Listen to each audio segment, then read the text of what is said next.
Hey guys, so I wanted to let you know the ESRB has responded to the Angry Army, the Angry Joe Show, and all of you guys sending letters, emails, phone calls, those kinds of things. Thank you guys so much for doing that. Now, their reply's not very good, but we did get one. We got it in two pieces. I initially got a response from her. I was very excited that they responded. She, responded to the points that I had made. Then I asked for clarification on a few more points, and that's what the second half of this video is. It's a little lengthy because I literally read everything, but I realized when I made that second part, I didn't address the first part, her first response, before she went super in depth. So this is the initial response, and I'll share it here with you now. Hi, Joe. I work with the ESRB's Public Relations Agency, and I'm happy to pass along the additional information from the ESRB to provide clarification regarding the NBA 2K20 rating and other points you raised. The simulated gambling content descriptor is assigned when a game's content includes the ability to wager or bet in-game currency of any kind. Note that something like an end-of-round prize wheel that gives out random rewards without placing a bet is not sufficient to warrant a simulated gambling descriptor.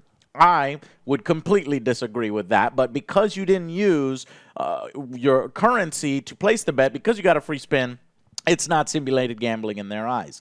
Even if the prize wheel looks like a slot machine, they don't think it's simulated gambling. Again, I disagree. These distinctions are not new, and we have been assigning ratings based on these criteria for 25 years. Well, it looks like you need to update your criteria because the criteria can't hold for 25 years, especially not in the video games industry when we have a completely new threat, loot boxes and simulated gambling in our games, needs to be updated. The in-game content of NBA 2K20 simply does not meet our definition of simulated gambling. Who creates that simulated gambling definition? They do. They self-regulate, so they get to set the rules, they get to set what the simulated gambling is according to them, and then it fits that criteria. We've also noticed a misconception spreading amongst some of your followers about the ratings assigned to the original Pokemon games. Specifically, some are stating that Pokemon Red was rated T for teen 13 plus, which is incorrect. Pokemon Red was assigned an E for everyone rating with no content descriptors. You or they may be thinking of Pokemon Gold and Silver, which were also assigned an E for everyone, but included content descriptors for mild cartoon violence and simulated gambling due to the ability to wager in-game credits in one of the mini-games. Wait, that doesn't make any sense to me. If you just said that it included content descriptors for simulated gambling, then why was it also assigned E for everyone? I just noticed this. If we go to the ratings board, it says right here, T for teen, simulated gambling. But the ESRB just admits that, no, you guys were wrong. We didn't assign it T for teen. We also assigned it E for everyone, because it included mild cartoon violence and simulated gambling. Well, if you assumed it E for everyone, then that was also wrong. You needed to assign it T for teen. Am I right? It's blowing my mind. Okay, so fine.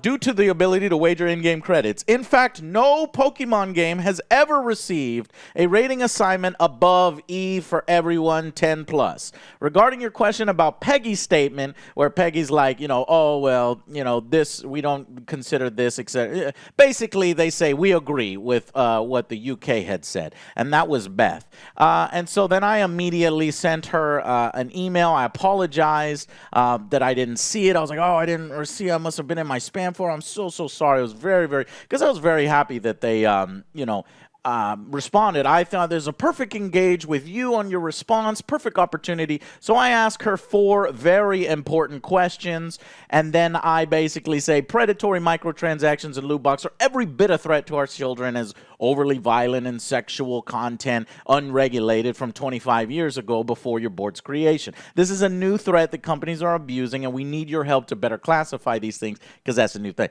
Thank you so much for willing to engage with us. Our negative impression of the ESA and the ESRB has been driven by the lack of detailed responses.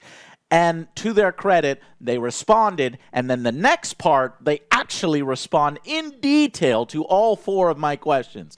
Again, not exactly in the way that we think or in the way that it makes it all look perfectly fine. Anyway, you'll see. So now on to the video where we finally get her response on the 4 main points that I asked after this particular exchange. Enjoy, guys. Okay, so I got a response from the ESRB. The response is huge. It's long. Is it PR speech? PR stuff, of course. Hi, Joe. The ESRB was more than happy to answer your questions and hopefully clear up a few misconceptions about the rating process. And for the future, there's a lot of detailed information on our website, so it is a great resource, especially for parents who regularly rely on ESRB ratings. As if I don't rely on the ratings, it's just parents. Please feel free to share these answers with your followers. Although we know you're always going to be Angry Joe, quote unquote, we're hoping you might be slightly less Angry Joe with the ESRB now that you have a few answers. Have a great weekend, Beth. So, number 1, why is the depiction of a slot machine in every way a slot machine, not simulated visual gambling if it's a free play? That's the question I'm answering them. You know as well as I do that gambling machines often use free games to lure people in, I told them. Does that then not make it simulated gambling? And she replies, like we said in our initial response, the definition of simulated gambling descriptor, player can gamble without betting or wagering real cash or currency, is partially dependent upon the presence of a wager. While we do consider how things are virtually communicated, a spinning wheel by itself does not alone constitute simulated gambling because there is no actual gamble. Taken in context, we cannot assign a gambling-rated descriptor without a gamble. Okay, number 2. What about the loot boxes, the card packs that you pay currency for in-game and you get a random reward? That is the exact definition of simulated gambling by your clarified version here. Is that correct? She replies, not quite. You're saying I straw man? No, I'm saying that this is where we get we're going to pair it to something else that is... Not quite, she replies. Random rewards have always been a part of video games, and random elements alone do not mean that something is simulated gambling, regardless of how it looks. For example, in previous conversations, we've drawn a parallel to baseball cards. You purchase the pack without knowing its contents, but you always know you'll receive something. There is an element of randomization here, but it is not gambling. For the record, we know that some players do not like these mechanics, and we want to be sensitive to that. But in most cases, they do not satisfy the established criteria for simulated gambling, and assigning it could be misleading to parents and consumers at large. So, number 3, I said, does the ESRB plan to expand their classification of in-game purchases tag in any way to include the recent additions of randomized rewards besides the paid microtransactions of items you specifically purchase? The definition, she replies, the definition of our in-game purchases notice includes loot boxes. Most games with loot boxes include other types of in-game purchases. Additionally, according to our research, parental awareness and understanding of loot boxes is low. This is the exact reason why I think they should do a different descriptor. When we tell them what a loot box is, their primary concern by far is spending. So, in conjunction with trying to raise awareness of parental controls that enable parents to limit their child's spending, we believe we are effectively addressing consumer concerns with the in-game purchases notice. Basically saying, if it's an in-game purchases, parents don't know much about loot boxes, so we're just going to keep it at in-game purchases. Yep. That was a terrible answer. With that being said, we're always looking into how we can enhance the rating system to better inform parents. You mean the suggestion that I just gave you? And we have a history of doing just that. When we launched the in-game purchases label for physical games in April 2018, we also made a commitment to do even more to educate parents and consumers about the aspects of their games. Since then, we have... number 1, redesigned the ESRB.org to make it easier to navigate, to put more focus on education. The education that focuses on, hey, you get a reward and it's got this random chance, but not really telling you that the chances are infinitesimal low and that it's basically simulated gambling. The redesigned parental control section of the website. blah, blah, blah. We added a blog section to the Esrb website and published a number of articles on topics ranging from loot boxes. We developed a series of award-winning public service announcements, which were very effective in reaching and educating parents about checking the ratings and setting their parental controls. We launched a new campaign targeting parents and promoting parentaltools.org. We've also partnered with GameStop to include an insert with every game console sold this November and December. Your first mistake. Yeah. It's like you partner with game like driving parents to parenttools.org for instructions on how to set their controls. That's we how they launched stay the afloat. Join the Conversation contest to learn more about how parents interact with their kids' games. We continue to conduct ongoing research about how parents use the ESRB age and content ratings, which helps us adjust our educational efforts to better communicate with parents and consumers. And last but definitely not least, I'm sure you're aware of the fact that console manufacturers and most, if not all, the major publishers have committed to displaying drop rates for loot boxes on a go-forward basis. And that's the news story that you brought up one time. I got real mad at you because you thought it was like a potential positive thing. Look, know what you're doing. It's like, no, that's just dropped there so that later on say, look, we're doing something, but it doesn't do anything. Well, that wasn't that was the manufacturers, not the No, it's the manufacturers, if not all the major publishers, which is what she's saying it is. Console manufacturers and if not all the major publishers. All right, so she said all that. If nothing else, I hope this shows that we're listening and trying hard to address consumer needs, empower parents, and provide greater transparency. There was one more question you asked. Did they cut it Number off? 4. Oh, okay. Does the ESRB simply review videos sent of a game directly from the publisher to assign their ratings, or does the ESRB actually play the game to check the content? I.e., what if a company is being dishonest or not forthright about the in-game purchase and loot box in a title? She says, reviewing video content is just one of our many steps to rating processes for physical games that you buy at retail. It's important to understand the whole process from start to finish because there is a very clear logic as to why we do things the way we do. Yes, developers and publishers put together a comprehensive high-definition video that includes of all the games. HD! It's in HD! No, then I'm sorry. We were wrong. We were wrong. I immediately withdraw Yeah. and offer my apology. We Anyway, see 16 times the detail. So much detail. that they show us. Oh God. Okay. Okay, let me restart. Yes, developers and publishers put together a comprehensive high-definition video that includes all of a game's pertinent content, which typically runs an hour, but can be far more in cases. For your information, we've never accepted a video of a 2-minute duration. They also fill out an extensive questionnaire, which is essentially a series of long-form essay questions about the game's pertinent content. Pertinent content means not just the most extreme content in a game, but its context as well. Once our staff is confident that everything is captured on the questionnaire is included in the video, and vice versa, our raters view the video. This video is reviewed by at least 3 trained raters who will assess the materials and recommend an assignment rating.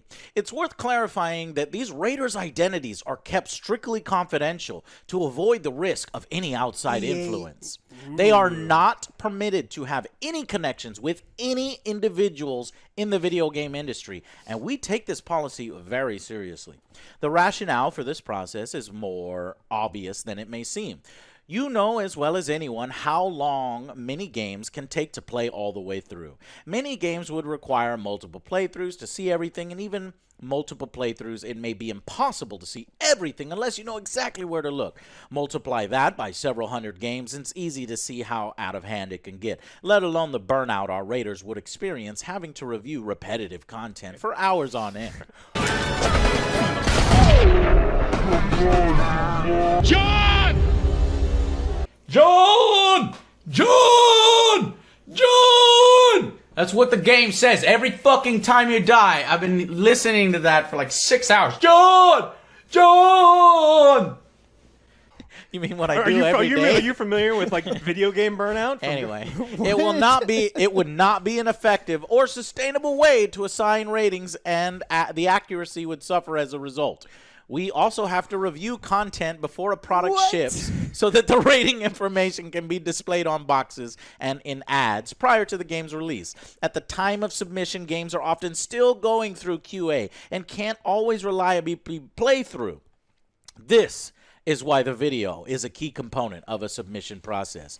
Publishers are legally obligated to include all of the game's pertinent content in these videos, but also its relevant content. Yeah, like Bethesda With this, the raters can understand why things are happening in the game, what leads up to the events, and the result. Both the game's context and content and its context are critical factors in rating assignments.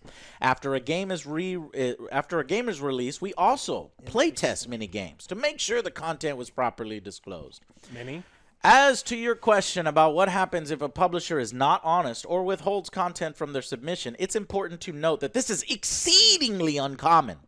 It is not in anyone's best interest to knowingly leave out content in their submission for several reasons. First and foremost, we have an enforcement system. This is a tiered system with penalties that scale depending upon the nature of the infraction, but the fines can be significant. Monetary fines go up to $1 million. Plus, we find that a game's rating, if we find that a game's rating is inaccurate after release, not only would the publisher need to get the game re-rated, but it would also have to recall or sticker all of the release units, and all advertising and marketing materials would have to be updated. The costs of our sanctions in most cases far exceeds the cost of a potential fine. It would be hugely disruptive to a developer and or publisher, and it's simply not worth it. There is simply no incentive for a publisher to hide content in their submissions to the ESRB. We are not aware of any situations in which any publisher has willfully withheld pertinent content from their submission. That said, on rare occasions, mistakes have been made with submission materials, and we have addressed them by effectively utilizing the enforcement instruments that we have at our disposal and discretion. One last point on this topic. If you look at actual sales of M-rated games, none of which are targeted to children, in part thanks to our industry guidelines and our enforcement system, there is no sound argument that supports the theory that having a more restrictive rating on its own negatively impacts commercial sales of a game. Developers who set out to make a game have a particular rating in mind when they do so. Beyond the truly borderline calls, there should be no surprises. In the end, it should be obvious that what makes a successful game is a good game design and a large, loyal audience of gamers who love playing it. We appreciate you reaching out to us, and we're more open than you would think to answering questions about the rating process. Most of this information is also publicly available in our history section, ratings guide, and FAQs. We sincerely hope the above information is helpful. Well, that's it. Case closed. We solved did it. Yeah. We won the battle. Yeah, so I like at the end, it's like, hey, changing the ratings of this games won't impact their sales. At all. So we And need, also, we need, when stop doing what we're doing. Yeah, There's no point. No. And also, when a developer makes their game, they already have a rating in mind. It doesn't change over 20 years of the system. They don't put things in it that can change the system. No, they had a rating in mind from the very beginning. For teens. Yeah. What's that $100 bill? Oh, that's for you. Yeah. So first off, I really appreciate them great. going into massive detail about everything. So what did we learn? We learned that there are 3 raters. Those raters apparently have nothing to do with any video games or video game industry or processes. Their identities are kept a secret. Most of the games are played before they come out, during the development of the game. So if things change after the fact, they won't do that. They play test many of the games after they come out, but who the knows video what the hell that that's means. being sent to them is not a 2-minute long video. She claims that some videos can get up to an hour long.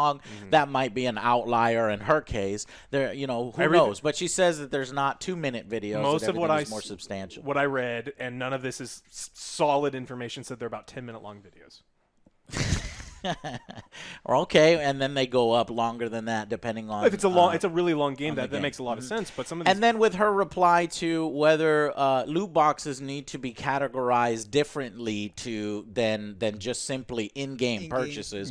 They're basically loot boxes are hiding within the in-game purchases label. There, she had no real answer. She just said, "Look at all we're doing to educate parents on parental controls." She talked about the blog. She talked about them updating their website. Those are things things that justify the ratings board's existence, and they should be doing anyway. As a response to, hey, loot boxes are new and these things are becoming pervasive in our games, are becoming predatory. There should be articles related to that. The ESRB isn't really taking an active role in categorizing loot boxes as a separate element. Well, they love the false equivalence where they say that loot boxes are just baseball cards. But the difference is you still own baseball cards that you bought in the 90s. When FIFA comes out every single year, every dollar you spent in 19 doesn't carry over to 20. And permanence is really important. And that's the difference, because people talk to me all the time. They're like, you play Magic. Yeah, I do. I play a ton of Magic. And Arena is a system where there's some issues. Arena is T for teen. If they want to categorize, if like the government says anything with a purchase, they want to make it M for mature, I'm not opposed to that, because that's something that you want to make sure that these kids don't get into, like this Skinner box experiment where they just like hit the button and they just get they get the sensation, right? But the issue that side skirts as well is what you touched on it, the fact that it's worthless digital goods that contribute nothing in the next year, and your stuff is all wiped away. But I would also make a stronger argument saying this content is already on the disc. I have already paid for LeBron James to be in my game, but no, apparently LeBron James in the Ultimate Team mode is locked behind a content paywall via loot boxes, to where I can't just directly buy, do I want Scottie Pippen or do I want LeBron James? Okay, I want LeBron James. Here's my $2.99. It's not even that. It is, give me $5 for a loot box chance where LeBron James is Ultra Sapphire Platinum Gold Diamond Fuchsia team, where it is a 0.001% chance that you're going to get that drop. Rather, you're going to get currency, more likely currency and worthless duplicates that you already have, so that you can then convert that currency into a different type of currency, which you can then plug into the game again and purchase and combine with more real money and microtransactions to have another attempt at 0.001% chance of getting something that you already purchased on the disc. Yep, pretty much. And what if you get the have already, when you buy a $60 game and then you start injecting loot boxes, this is the type of stuff that you're going to get. That's why these companies are making billions of dollars, because you've already paid for it, now pay for it again. And it seems as if the ESRB is completely content with just labeling it one way. Hey, in this game, you can buy things in it. Okay, but like, can I have that specific thing? Can I direct buy objects? Or is it a loot box system where I'm going to get a random chance, and it's going to be very predatory, and it's going to be tied to progression, and it's going to be paid to win, and is it going to be digital worthless goods, and are you going to shut the servers off? When are you going to shut the servers off? At any moment's notice? Where are my rights? None of that is addressed within the rating system, and all I'm asking for is, I think, at a bare minimum, they need to consider rating whether a game has loot boxes and in-game purchases separately. So there needs to be a descriptor of loot boxes, right? Sort of that gambling mechanism. And while they say to us that a slot machine with a slot machine pool and 3 little things, and they rotate and they go and they give you a random reward, that has nothing to do with gambling if you didn't actually gamble something. If someone starts off an argument with the legal definition is, what's usually coming after that is just bullshit, right? They're trying to dance around the issue and say, well, we're not technically breaking the law. We're just breaking the spirit of the law. Or we're doing something that should be illegal, but it's not technically illegal. So we're going to continue doing it until they change the legal definition. And they need to. We need to do what they're doing in other countries and say, you cannot have something in there where I don't know what I'm getting. Where they're just like, you spend, especially on a game that you already spent $60 Well, you can, but it just needs to be rated appropriately. Yeah, adult. Because I'm one of those people that's like, you want to make a game with a specific thing? Go ahead. You want to make a game with booby armor? Go ahead. You want to make a game that, it's fine to me, and the market will sort it out. But it needs to be rated appropriately, all right? right now, it's not rated appropriately because you have simulated gambling mechanics in games for everyone, where ages 3 and up, ages 10 and up are playing it right now, and they're not concerned with changing that rating because, quite simply, because you're not paying real money into it, or you're not using in-game currency to get those free spins. Both of those things are not true. Both of those things are, yes, you are actually spending real money on the card packs. The card packs specifically. They separate these two issues so that they can deconstruct that issue and say, well, you got a free spin, so it's not gambling. But it is gambling when you're throwing money for a useless digital good that you're getting that you already paid for and are getting a random chance at it. But they don't describe it as that. And they still don't even describe loot boxes within games as simulated gambling. So it's like, what the hell is simulated gambling? It makes no sense. It's whatever they want it to be. And it is whatever they want it to be. Notice in that email there are several moments of at our discretion, at our decision, and we take it very seriously. But who's in charge of the ESRB? The ESA. And who's in the ESA? All the heads of the corporations that are benefiting, that are making tons of money via these microtransactions. So it's no wonder that the ESRB gives us, very soft descriptors on these types of practices. And in the case of what constitutes simulated gambling and where simulated gambling, and for that matter real gambling, end up on that ETMAO scale is all completely up to them. What decision do you think they're going to do? What they're doing right now, which is what they think that they can, which is the bare minimum, what they think they can get away with. As of right now, they can. Right. So I don't know if parents want to let them, take this approach, then I guess that's what's going to happen. But there are going to be people out there that don't feel that is a acceptable enough description, and it's not informing parents to the full extent of what's going on. So. I just have a peace of mind that there's 3 guys watching HD videos. Yeah. Oh yeah, I feel better now. Look, if it's only that it's HD, baby. I mean, if it's not. And that basically confirms that yes, they watch the videos that they're given, and they rely on that company to be truthful and honest with. That's going to be too much work. Okay? No, it's too much. Too much. They're going to burn out. Right. And we have to understand that at the same time they're trying to sell the game with marketing material, and so we have to do these kinds of things so that they're allowed to sell their game on time. We can't be rating the games appropriately so that they can't we can't interrupt in that process. If the ESRB simply told all the manufacturers starting in 2021 you have to give us a production ready version of the video for us to watch or for us to play for 24 hours, they would easily accommodate that. They would modify when they send out the marketing materials and do all that other things, just like the movie industry does. So. They wouldn't have to do that if they rated what they're rating it and what it should be. Is simulated gambling should be simulated gambling, whether you're spending no currency, you're getting a free spin, or you're spending real currency, that's simulated gambling, and then rate that immature. Her argument that games aren't affected by, game sales are not affected by the rating, I don't buy that. I don't buy that for a single moment. We know from the movie industry how much of a difference a rated R movie makes from a PG-13. Correct. And so I imagine with, they're like Walmart won't even stock M for mature games, or I think they pulled all of them. I'm not sure, but in certain instances, you don't need to take my word for it. You take the ESRB's word for it at how effective they are at not letting minors purchase those games.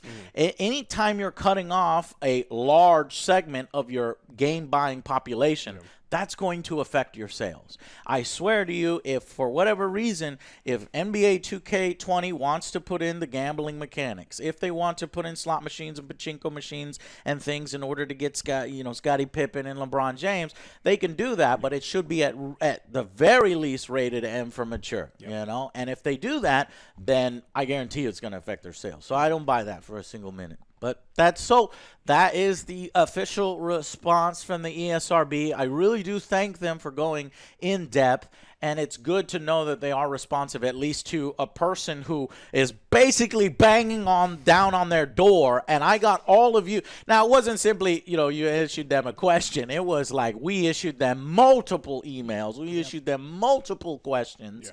and had the power of the Angry Army, our mobile infantry, and other concerned people and gamers going out there to get them to reply. And basically their reply is, we feel like we're doing everything right, and we feel like none of these processes need to change, and we take it very seriously, and we're always working to improve our processes. But that last part there, that's always, that's something. Well, if you are always working to improve your processes, and I know you're going to watch this video, then I would like for you guys to improve your process by better informing parents on what the differences is in the in-game purchases. There are direct buy microtransactions, and there are indirect buy microtransactions through a loot box system. We need a separate descriptor for those at bare minimum, and then you need to review your policies on what simulated gambling is, because essentially what you are doing to protect children from violence, overly violent video games and overly sexual video games, is you're worried that their minds would warp if they play too much of this kind of stuff.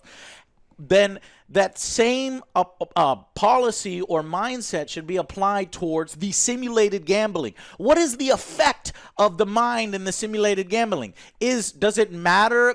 Saying that, oh, you get a free spin, that's why it's not simulated gambling, is the same thing as saying, oh, I hit you with a sword instead of, hitting you with a minigun and ripping your body apart. It doesn't matter. It's the same violence. It's the same thing. But yet you want to say it's a completely different thing and it won't have the same effect. Well, they're saying it's technically not the legal definition, and so it doesn't meet that legal definition, so they say they don't have to enforce it. So I think the legal definition should change, so they do have to enforce it. The legal definition determined by who? They are the ones that are determining the legal definition. Yeah. And by legal, you can apply that to anything. It's just, what is the definition of simulated gambling? They determined it, so it fits exactly into their little pot.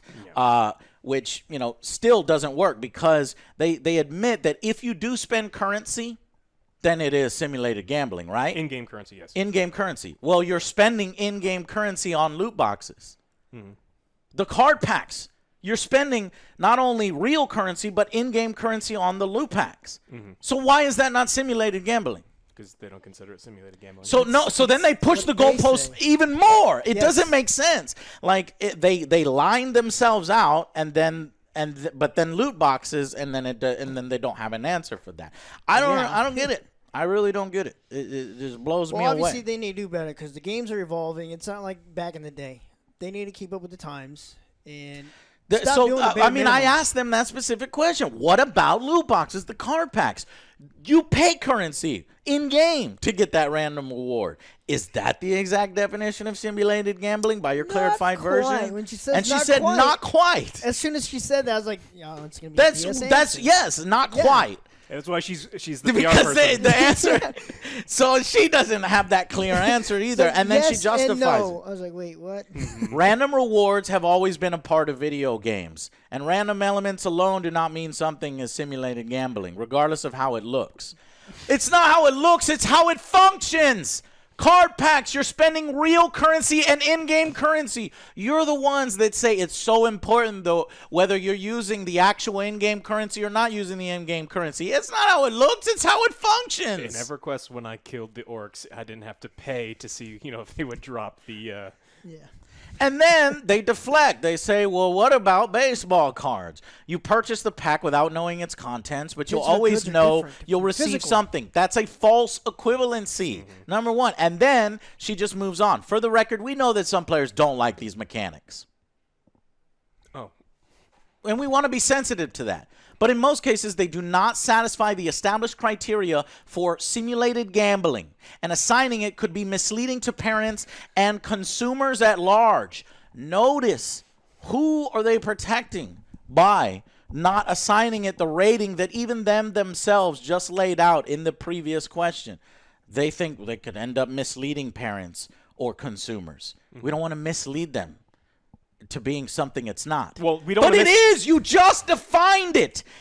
Going back to the first question, which is, why is the depiction of the slot machine not simulated gambling? Like we said in our initial response, the definition of simulated gambling descriptor is a player can gamble Player can gamble without betting or wagering real cash or currency. That's partially dependent upon the presence of a wager. While we do consider how things are visually communicating, a spinning wheel by itself does not constitute simulated gambling because there's no actual gamble. Taken in context, we cannot assign a gambling-rated descriptor without a gamble.